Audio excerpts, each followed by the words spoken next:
मैं इस समय दिल्ली के प्रगति मैदान में विश्व पुस्तक मेले में हूँ। पुस्तक मेला 25 फरवरी को शुरू हुआ और आज 5 मार्च को आखिरी दिन है। मेले का आयोजन नेशनल बुक ट्रस्ट यानी एनबीटी और भारत व्यापार संवर्धन परिषद आईटीपीओ इसका आयोजन कर रहा है। मेला प्रगति मैदान में निर्माणाधीन कार्यों के बीच हॉल नंबर 2, 3, 4, 5 में चला। यह नया हॉल है और बहुत ही भव्य और बहुत ही सुंदर है। 50 साल से चला आ रहा दिल्ली पुस्तक मेला इस बार फ्रांस के सहयोग से चल रहा है, यानी फ्रांस इसमें सहयोगी देश के रूप में है और मेले की थीम है आज़ादी का अमृत महोत्सव। मेले में फ्रांसीसी साहित्य का हिंदी अनुवाद की पुस्तकें भी मौजूद हैं। G20 देशों का सम्मेलन इंडिया में चल रहा है और इन देशों के पुस्तक विक्रेता भी यहाँ शामिल हुए, यानी करीब 1000 प्रकाशकों के 2000 से ज़्यादा स्टॉल यहाँ लगे हुए हैं, जिसमें विदेशी प्रकाशक 30 से अधिक शामिल हुए हैं। फ्रांस के 16 लेखकों का प्रतिनिधिमंडल भी इसमें आया हुआ है। भारतीय भाषाओं में खास करके हिंदी के प्रमुख प्रकाशकों में जैसे वाणी प्रकाशन, राधाकृष्ण प्रकाशन, प्रभात प्रकाशन, राजपाल एंड सन्स जैसे असंख्य प्रकाशक यहाँ पर हैं। और नेशनल बुक ट्रस्ट तो है ही, साहित्य अकादमी है, पब्लिकेशन डिविजन्स हैं, उसके अलावा विभिन्न प्रदेशों के सरकारी प्रकाशक हैं, निजी प्रकाशक हैं, बड़ी संख्या में यहाँ हिस्सा ले रहे हैं।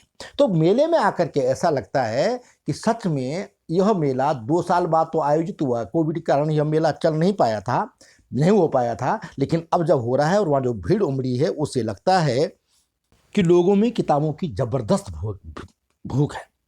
एक सबसे बड़ी बात यह है कि यहाँ साहित्यिक किताबों की अतिरिक्त जो धार्मिक पुस्तकें हैं, जैसे गीता प्रेस गोरखपुर वालों की है, वहाँ ज़बरदस्त भीड़ लगी है। गीता प्रेस गोरखपुर में तो अंदर घुसने की जगह नहीं, और जो आप किताबें छांट रहे हैं, सस्ती किताबें 2, 3, 4, 5, 6 रुपये, 80, 90, 100 रुपये इस तरह से मिल रही हैं, तो उनके लिए लाइन लगी हुई है पैसा देने वालों के लिए। रामचरितमानस के बारे में बताया जा रहा है कि जब से इसकी आलोचना हुई थी उसके बाद पुस्तक मेले में अब तक जो है 3500 की प्रतियां बिक चुकी है। भगवत गीता की प्रतियां भी इसी तरह से बिक रही हैं। यानी जो वहाँ के संचालक हैं उनका कहना है कि रामचरितमानस पर जो प्रतिकूल टिप्पणियां हुई है उनका रामचरितमानस पढ़ने वालों ने अनुकूल जवाब दिया है, और इतना पुस्तकें एक विश्व पुस्तक मेले में इस प्रकाशक की कभी नहीं बिकी। यानी धार्मिक पुस्तकों का पुस्तक मेले में बहुत महत्व है। लोग आ रहे हैं, अपनी पसंद की मनपसंद की किताबें खरीद रहे हैं, छांट रहे हैं। और सबसे बड़ी बात यह है कि जो हनुमान प्रसाद पोद्दार जी ने जो संकल्पना लेकर के चले थे और उन्होंने गीता प्रेस गोरखपुर की स्थापना की थी, उसका लाभ आज देश के हर नागरिक को मिल रहा है। वो गीता खरीद रहे हैं, भारतीय संस्कृति, वो जो आध्यात्मिक विषय हैं उनसे संबंधित किताबें सस्ती दरों पर यहाँ उपलब्ध हो रही हैं। इसके अलावा ओशो वालों का भी है और वो हरिद्वार के शांति कुंज वालों का भी है। ये सब जो है यहाँ पुस्तकें लगाए हुए हैं, धार्मिक पुस्तकें लगी हुई हैं, जिनको देखने के लिए और खरीदने के लिए खरीदारों की लाइन है।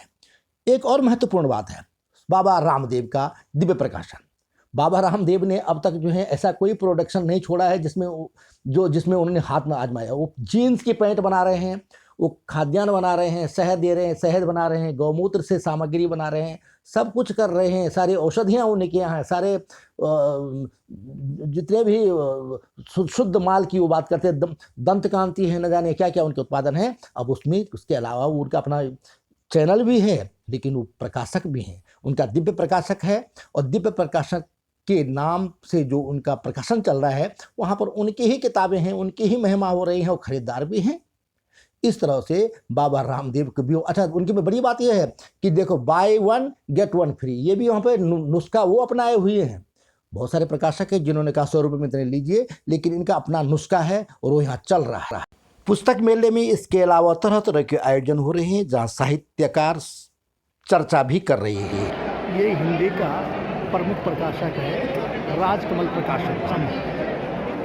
राजकमल प्रकाशन के यहाँ काफ़ी चर्चित और अच्छी पुस्तकें होती हैं, इसके लिए बड़ी भीड़ भी है। यहाँ पर लेखक परिचर्चा भी हो रही है। राजकमल प्रकाशन से जो पुस्तक की प्रकाश होती है, उनके लेखक अपनी किताबों के बारे में चर्चा कर रहे हैं। व्यापार मेले में आपने भीड़ देखी होगी, दूसरे तरह तरह के मेले होते हैं, वहाँ भीड़ लगी रहती है, चरखियाँ होती है, न जाने क्या क्या मनोरंजन के साधन होते हैं। लेकिन पुस्तक मेले में भी बड़ी ज़बरदस्त भीड़ होती है। और जो ये लोग मानते थे कि पुस्तकें पढ़ने वाला अब कोई नहीं है, उनको माकूल जवाब इस बार पुस्तक मेले में वहाँ आने वाले पाठकों और किताबों के लिए परेशान लोगों ने दिया है। लोग खूब किताबें खरीद रहे हैं, जम करके किताबें खरीद रहे हैं, साहित्यिक किताबें पढ़ रहे हैं, आध्यात्मिक किताबें पढ़ रहे हैं, ज्योतिष की पढ़ रहे हैं, और सारी किताबें, बच्चे कंप्यूटर की किताबें पढ़ रहे हैं, साइंस की पढ़ रहे हैं, टेक्नोलॉजी की पढ़ रहे हैं, सारी किताबें वहाँ से खरीद ला रहे हैं, वेद पढ़ रहे हैं। सब कुछ तरह की सामग्री पुस्तक मेले में उपलब्ध है और सभी तरह के ग्राहक वहाँ पहुँच रहे हैं। वहाँ साहित्यिक चर्चाएं हो रही हैं, उपन्यासों पर चर्चा हो रही है, कविताओं पर चर्चा हो रही है, कविताओं के भविष्य पर चर्चा हो रही है, देश के भविष्य पर चर्चा हो रही है। क्या नहीं हो रहा है। आइए, पुस्तक मेला अगली बार होगा तो आप इसको मिस मत कीजिए। संवाद सूत्र पर लाइक करें और कमेंट्स ज़रूर करें।